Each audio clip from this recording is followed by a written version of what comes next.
My debut novel, Don't Jump, chronicles a woman's quest to find her place and purpose amidst sex, drugs, rock and roll, and celebrity. This installment, this is new for all of us, well, except for me. This installment finds Andy, a 30-something rock promoter, well, you've heard part of this, a 30-something rock promoter in New York in 1990, just prior to her big opening night at the Stone House, renamed on Thursdays Jam Girl, which is Andy's new moniker. A psychic has recently told her that she will be successful, but not in a page 6 kind of way. She also told her that there would soon be 5 men on the scene, vying for her attention. True to her word, our old pal Vinny, the young, almost famous pizza boy toy of the exceedingly famous Pandora Amora, is back with Pandora. Living, where's the other page? We need the other page. Living in LA, but he's back in town to DJ for her big night. Andy still carries the torch, big time. Then there's Pastor Pete, who Andy manages. He's the lover of all women. There's Jim Fellows, who's an older, sexy club owner who's taken her to lunch. And then there's Lenny, Andy's old friend and comedy teacher who she just went out with for the first time. Was it a date? Okay, wait, that's only 4. But she discovered on their first date that Lenny might be writing partners with her childhood best friend, Barry from the Bronx, even though Lenny insisted Barry's from Brooklyn. Okay. I had pre-grand opening night jitters, with visions of no one showing up. I barely slept. Finally giving up, I got out of bed around 6, unsure of when Vincent would be on the air. At 8:30, Harold Burns introduced him. Harold Burns was the biggest shock jock going. Guess who that is? Gingerly, he asked Vinny if he and Pandora were back together. When Vincent didn't respond, Harold didn't press. Shocking. So is the fact that Vinny seemed surprisingly relaxed as he touted the opening night of Jam Girl. I flew in to support my good friends Andy and Frankie. No shit. I spent the rest of the day on the phone, followed by an evening of making the rounds. The buzz was strong. Everyone I ran into seemed almost as excited as I was. My last stop was to check in at the Stone House. Entering, I was overcome by the smell of stale beer. It was nauseating. I'd assumed when Frankie promised to shampoo the carpets that would take care of it. It barely made a difference at all. Years of spilled beer had taken their toll. As it was, the Stone House had an awful reputation. The club drew a bridge and tunnel crowd of young, overeager unwanteds from the outer boroughs who couldn't get into the chicer places downtown. If you had the green, you were welcomed in with open arms into the unfit scene. What the hell were my people going to think of this place? The stench surely wasn't going to help. There was nothing I could do. It was too late. I'd already walked away from IDO Mondays, and now that I'd moved on to Thursdays, there was no turning back. Maybe Jim Fellows would show up and offer me Thursdays at Buddy's. The club was too new to have a following, but it was so hip.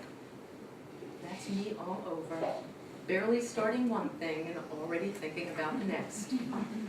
At around 9:30 the following morning, having finally given up the pretense that perhaps I might be able to fall asleep, Mary Ann called excitedly. Have you seen today's post? No, I haven't been out yet. Why? So much for that psychic. What are you talking about? Page 6. Headline. Sacrifice. Text. Vincent Santorini swallowed his pride and went on the Howard Burns show yesterday, even though the host had ridiculed him and infuriated Pandora Amora with his song parodies and mimicry during the heady days of their romance. Vinny subjected himself to Burns' unique inquisitorial technique to promote Andy Stone's Jam Girl Thursdays. Santorini is the special guest DJ tonight. He might even get a visit from Pandora after her gig at the Garden. Holy shit!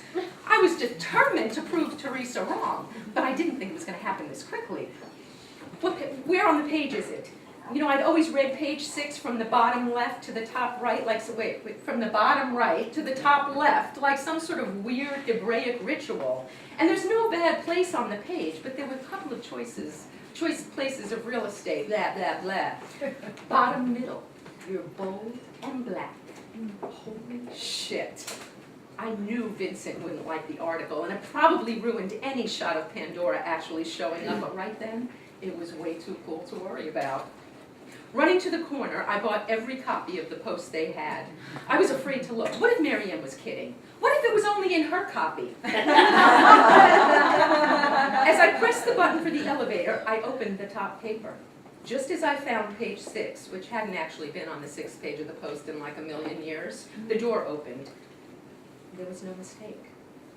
Vincent Santorini and Andy Stone, immortalized on page 6, together.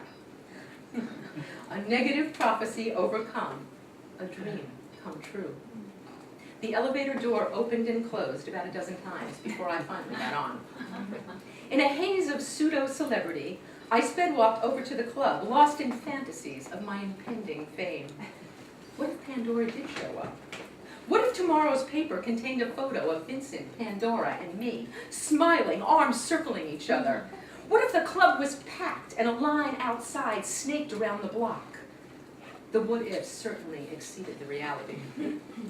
Frankie had set up an office for me downstairs in the basement. No windows, fluorescent lighting, a large desk, and a phone. It was all I needed. A few minutes after I arrived, the phone rang. Picking it up for the first time, I said, "Hello, Jam Girl." "Hey, Andy, it's Lenny. Excited?" "I'm a wreck, but yeah, crazy looking forward to it." "You're gonna love this. A nice little capper to your big day. It turns out that Barry Schoenbaum is from the Bronx, and he said to ask you about Joey." "Oh, really? Oh, God, I had a feeling. Joey, wow, he was the third stooge." A bit reluctantly, Lenny added, "Barry wants you to call." Wow, it's been 20 years. How weird. After relaying Barry's info and wishing me good luck, he said he'd see me later. Nervously, I punched in the number. "Barry Schoenbaum's office." "Hi, this is, Andy?" "Yeah, how'd you know?" "Well, Barry said you'd be calling and to put you right through." Okay, so at least he thought it was cool, too. Almost immediately, a deep, resonant, somewhat familiar voice said, "Andy, is that you?" "Barry, hi, I can't believe this. I've known Lenny for years, and we just figured this out the other night." "It's crazy," he said. "I took Lenny's class the session right before you. I can't believe we never ran into each other in the comedy clubs."